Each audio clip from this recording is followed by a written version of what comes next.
24/7. This is Asian Live 24/7. Business कैसा हो सकता है? अच्छा होगा बिजनेस। पहले बार आए आप? नहीं, दूसरी बार आए, अच्छा होगा, लेकिन हमको पता है।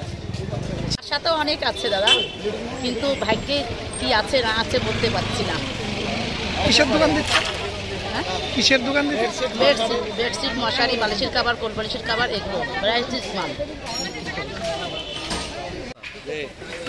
মাত্র খুললাম, কিরকম আশা আছে? দেখি না, অনতিত বুঝতে পারতেছি না। অন্যান্য বার এবার প্রথম নাকি আগে এসছে? না, আগেছি। কিরকম হতে হবে? मोटामोटी बिजनेस अच्छा हो सकता है। हम पहले सेकंड बार आए, फर्स्ट नहीं, सेकंड पिछले साल भी थे। हम कैसा हुआ था पिछले साल? अच्छा हुआ था, सही हुआ था। कहाँ से आए आप? हम यूपी।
ওষুধ দিয়েছে কয়টি খা